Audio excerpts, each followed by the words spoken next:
Very good morning to all of you. आज हम बात करेंगे इंड्यूस्ड म्यूटेशंस के बारे में। जैसा हमने पिछले लेक्चर्स में बात करी थी स्पॉन्टेनियस म्यूटेशंस और इंड्यूस्ड म्यूटेशंस को हमने डिफरेंशिएट किया था। किस बिहाफ पे किया था?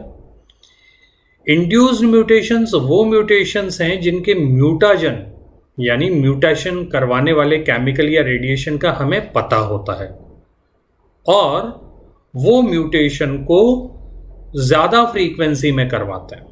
जबकि स्पॉन्टेनियस म्यूटेशंस कौन से थे? जिनके कारण हमें नहीं पता है और वो म्यूटेशन बहुत ही कम पेस में होता है इंड्यूस्ड म्यूटेशन की कैटेगरी में।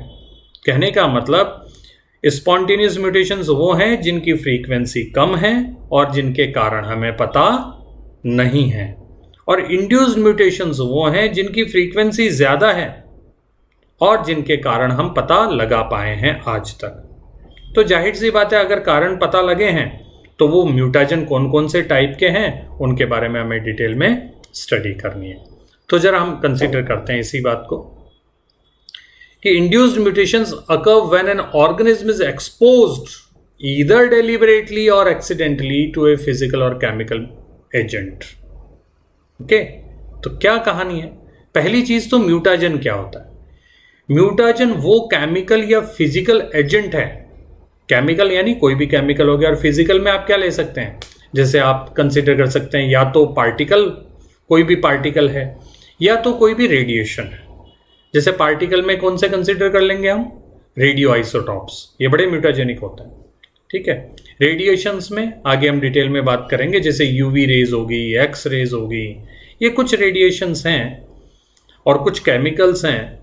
तो ये क्या करते हैं? ये डीएनए के साथ इंटरेक्ट करते हैं और डीएनए के साथ इंटरेक्ट करके यानी उससे अभिक्रिया करके उसमें बदलाव ले आते हैं। अब वो कैसे बदलाव लाते हैं वो हम डिटेल में कंसिडर करेंगे। ठीक है, तो अगर हमने कुछ ऐसे एजेंट के साथ में, ऐसे केमिकल्स या फिजिकल एजेंट के साथ में हमने किसी ऑर्गेनिज्म को लंबे टाइम तक साथ में रखा है, चाहे तो हमने रखा है जानबूझ के, चाहे तो कुदरत में ऑटोमेटिकली वो ऐसा हालात पैदा हो गए जिनकी वजह से एक्सीडेंटली वो उन केमिकल एजेंट या फिजिकल एजेंट के साथ में ऑर्गेनिज्म को रहना पड़ गया हो, तो उस वजह से होने वाले म्यूटेशंस की फ्रीक्वेंसी ज्यादा होगी। ओके, और लेबोरेटरी में डेलिबरेटली ये काम करवाया इसलिए जाता है क्योंकि साइंटिस्ट ये देखना चाहते हैं कि भाई किसी जीन का फंक्शन क्या है। तो कैसे पता लगाएंगे? ये बहुत पुराना तरीका एक लंबे टाइम से चला आ रहा है। भाई जीन सीक्वेंस और ये जो डीएनए सीक्वेंसिंग है ये बहुत बाद में पता चला। उससे पहले साइंटिस्ट लेबोरेटरी में क्या करते थे? फिनोटाइप में हुए बदलाव को नोटिस करते थे, फिर उस इंडिविजुअल का वो म्यूटेशन करवा के देखते थे और वो सेलेक्ट करते थे कि इस जीन में अगर म्यूटेशन हुआ है तो ऐसा फिनोटाइप आ रहा है। ठीक है, तो रिवर्स प्रोसेस करके वो अंदाजा लगाते थे कि अगर म्यूटेशन होने से ये काम रुक जा रहा है, इसका मतलब वही ऐसा जीन है जो ये काम करवाने के लिए जरूरी एंजाइम बनाता होगा। कहने का मतलब हम हर किसी जो जीन है उसके फंक्शन का पता लगा सकते हैं म्यूटेशंस। इसको बोलते हैं म्यूटेशनल डाइसेक्शन। ओके, तो इस अप्रोच से काफ़ी सारी बायोलॉजिकल प्रोसेसेस में कौन कौन से जीन इन्वॉल्व हैं उन सारे जीन्स के बारे में साइंटिस्ट ने पता लगाने की कोशिश करी थी। अब जरा बात करते हैं फिजिकल म्यूटाजेंस। जो हमने बात करी थी म्यूटाजन दो बेसिक कैटेगरी में, केमिकल म्यूटाजन और फिजिकल म्यूटाजेंस। तो फिजिकल म्यूटाजन में हमने बात करी थी कि बेसिकली ये दो टाइप के हो सकते हैं, पार्टिकल फॉर्म में हो सकते हैं या रेडिएशन फॉर्म में हो सकते हैं। हम पार्टिकल फॉर्म के बारे में यहाँ पे कंसिडर नहीं कर रहे हैं क्योंकि पार्टिकल भी, जैसे सपोज कर लीजिए रेडियो आइसोटॉप है, तो वो भी फाइनली क्या करेगा? वो भी रेडिएशन ही एमिट करेगा और वो जो रेडिएशंस होंगे उन्हीं की वजह से डीएनए पर बदलाव आएंगे और वो म्यूटेशन करवा पाएंगे। ठीक है, तो अल्टीमेट रीजन क्या है? रेडिएशंस। तो जरा हम देखते हैं, हम बहुत बचपन से पढ़ते चले आ रहे हैं विबग्योर जो विजिबल लाइट का स्पेक्ट्रम है। अगर हम देखें विबग्योर में क्या होता है, जो वायलेट है वो 400 नैनोमीटर से शुरू होता है और रेड जो रीजन है वो 700 या 750 नैनोमीटर के आसपास खत्म हो जाता है। यानी 400 से 700 का जो नैनोमीटर का जो स्पेक्ट्रम है, इसको हम क्या बोलते हैं, विजिबल स्पेक्ट्रम और विजिबल लाइट, क्योंकि हम इसको नेकेड आई से डिफरेंशिएट कर सकते हैं, देख सकते हैं। 400 नैनोमीटर से कम वेवलेंथ की अगर कोई रेडिएशंस हैं, तो याद करिए, आप फिजिक्स में और केमिस्ट्री में बहुत अच्छे से समझ रहे हैं कि वेवलेंथ अगर जितनी कम है उतनी ही उस रेडिएशन की एनर्जी ज्यादा होती है, क्योंकि wavelength is indirectly proportional to the energy of that radiation. तो हम देखते हैं कि 400 नैनोमीटर से कम वेवलेंथ वाली कौन कौन सी रेडिएशन है? UV radiation, X rays, gamma rays, cosmic rays. तो जाहिर सी बात है, इनमें एनर्जी, क्योंकि इनका वेवलेंथ कम है तो एनर्जी इनकी बहुत ज्यादा है, और एनर्जी ज्यादा होने की वजह से ये बेसिकली हमारे डीएनए पर नेगेटिव इंपैक्ट डालती हैं। ठीक है, तो सबसे पहले म्यूलर ने ये डिस्कवरी करी थी कि जो एक्सरेज होती हैं वो भी म्यूटेशन करवा सकती हैं, और उसके लिए उनको नोबेल प्राइज भी मिला था। ठीक है, तो तब से इस चीज पे ज्यादा फोकस होना शुरू हुआ। बाद में साइंटिस्ट ने और दूसरे टाइप की रेडिएशंस को डिटेल में देखा, और उन्होंने इन सारी जो रेडिएशंस हैं जो लेस देन 400 है, इनको उन्होंने दो कैटेगरी में डिवाइड किया। एक कैटेगरी आयनाइजिंग रेडिएशंस, जैसा आप देख पा रहे हैं, एक्स रे, गामा रेज और कॉस्मिक रेज क्या है? आयनाइजिंग, क्योंकि इनकी एनर्जी इतनी ज्यादा होती है कि ये अपने रास्ते में आने वाले किसी भी एटम के इलेक्ट्रॉन को उससे हटा सकते हैं। तो वो कैसा बन जाएगा? आयन बन जाएगा, और आयन बनने की वजह से वो अनस्टेबल हो जाएगा, और फिर वो अपने रास्ते में आने वाले किसी भी चीज से इलेक्ट्रॉन की डिमांड करेगा, और इसलिए वो दूसरे को अनस्टेबल बनाएगा, दूसरा तीसरे को अनस्टेबल। इस तरीके से एक सीरीज ऑफ इवेंट होता चला जाता है, और फाइनली सबसे ज्यादा मॉलिक्यूल कौन से होते हैं वो बॉडी में? Water molecule. तो वाटर मॉलिक्यूल डीस्टेबलाइज हो जाएगा, डीस्टेबलाइज हो जाएगा तो वो OH और प्रोटॉन में तब्दील हो जाएगा।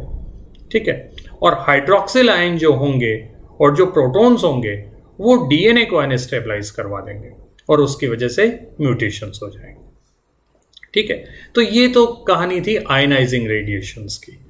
यूवी यानी अल्ट्रावायलेट जो रेडिएशंस हैं, इनको हम नॉन आयनाइजिंग रेडिएशन की कैटेगरी में रखते हैं, क्योंकि इनके पास में इतनी एनर्जी नहीं है कि ये इलेक्ट्रॉन को किसी एटम से बाहर हटवा दें, लेकिन हाँ, इनमें इतनी एनर्जी जरूर है कि वो किसी एटम के इलेक्ट्रॉन को एक्साइट कर देते हैं। ठीक है, और उसकी वजह से बेसिकली जो उनका केमिकल नेचर होता है उन एटम्स का, वो बदल जाता है, और उस वजह से उनका जो पेयरिंग पोटेंशियल है, बेस पेयरिंग पोटेंशियल है, उसमें भी कुछ बदलाव आ जाते हैं। उनके कोवलेंट बॉन्ड बनाने की टेंडेंसी जो होती है उनमें बदलाव आ जाते हैं, और इस तरीके से यूवी रेडिएशंस म्यूटेशंस करवा सकते हैं। तो यूवी रेडिएशंस जो कि नॉन आयनाइजिंग रेडिएशंस है, इनका बेसिकली क्या कहानी है? जैसा कि आप डायग्राम में देख पा रहे हो, ये पायरिमिडीन्स के डाइमर बनवा देते हैं। जैसे एक टाइप का पायरिमिडीन आप इस डायग्राम में देख रहे हैं, थाइमीन, तो थाइमीन के डाइमर बन गए। तो ये जो दोनों थाइमीन हैं जो आपस में जुड़े हैं, ये दोनों डीएनए की एक ही स्ट्रैंड के हैं।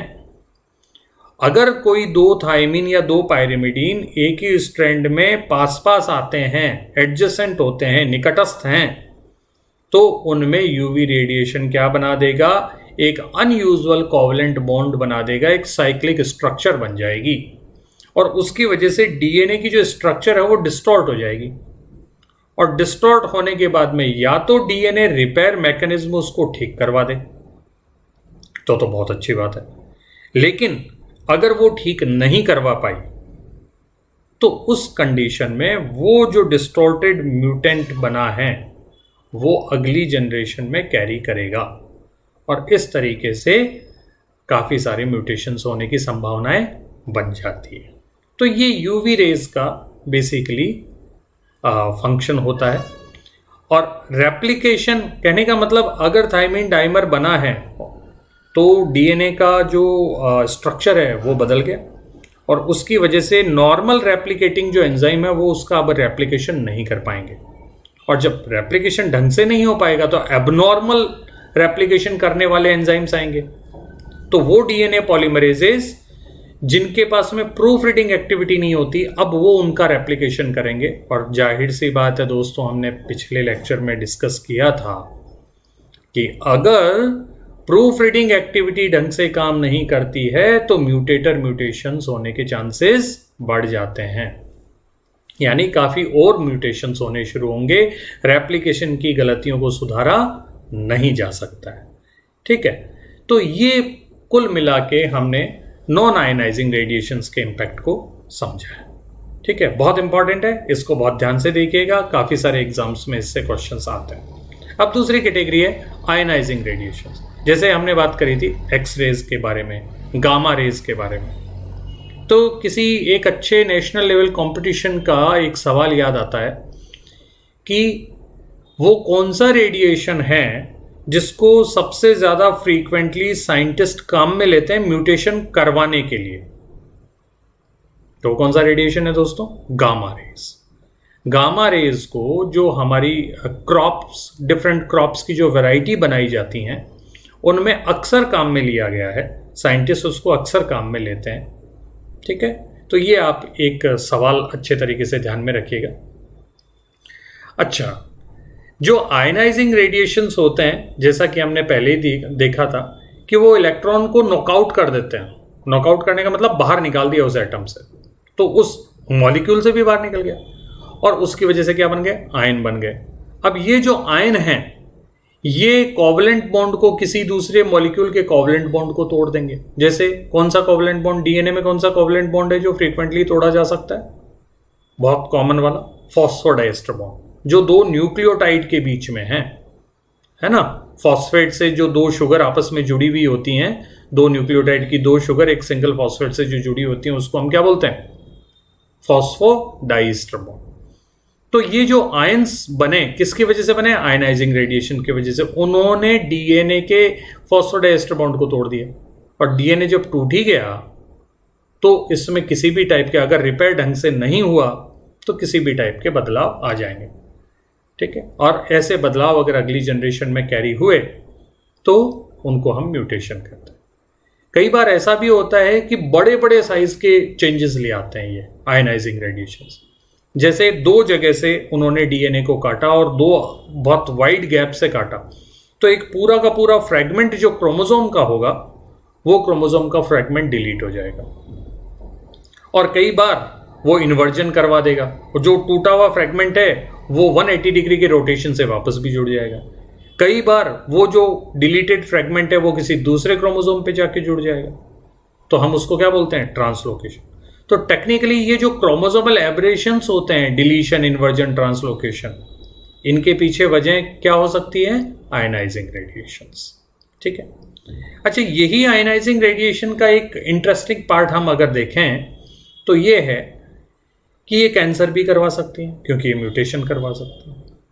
लेकिन ये हाई डोजेज में कई बार इस तरीके से भी काम में ली जाती है जिनसे हम कैंसर का ट्रीटमेंट करवा पाते हैं।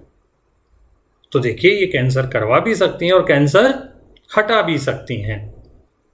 तो किस बात में डिफरेंस, किस बात में है? इनकी डोज क्या है? इनकी डोज कौन तय करता है? साइंटिस्ट, डॉक्टर्स ये तय करते हैं कि किसी पर्टिकुलर सेल को कितनी डोज में रेडिएशंस दिए जाएं जिसकी वजह से उनका कैंसर का ट्रीटमेंट हो पाए। ठीक है, और साइंटिस्ट ने ये भी देखा है, जब उन्होंने इस तरह से स्टडी किया डोजेस को, तो उन्होंने देखा कि एक लीनियर रिलेशन बनता है। किन किन में लीनियर रिलेशंस बनता है? कि रेडिएशन की डोज और पॉइंट म्यूटेशन। अगर आपने रेडिएशन की डोज बढ़ाते चले गए तो पॉइंट म्यूटेशन भी बढ़ते चले जाएंगे। ये लीनियर रिलेशन जो है वो साइंटिस्ट ने एस्टैब्लिश किया है। ठीक है फ्रेंड्स, तो हमने यहाँ पे नॉन आयनाइजिंग और आयनाइजिंग रेडिएशंस के बारे में बात करी थी। आपकी किसी भी टाइप की कोई क्वेरी हो, आप अपने कमेंट सेक्शन में डाल सकते हैं। आपके लिए व्हाट्सएप ग्रुप हैं, आप इंडिविजुअल फैकल्टी को मैसेज करके अपनी बातों को कंसिडर कर सकते हैं। तब तक के लिए no mask no entry campaign का पूरा ध्यान रखिएगा, और गवर्नमेंट जो हम सब लोगों की बहुत अच्छे से मदद कर रही है, उस मदद का हम हिस्सा बने और हमारी जिम्मेदारी बनती है कि हम सोसाइटी में इन मैसेज को आगे और बढ़ाएं और लोगों से कहें कि वो कोरोना का ये जो परेशानी वाला दौर है इसमें हिम्मत हौसला बनाए रखें, लेकिन मास्क लगाकर। ठीक है, thank you so much, stay healthy, stay blessed.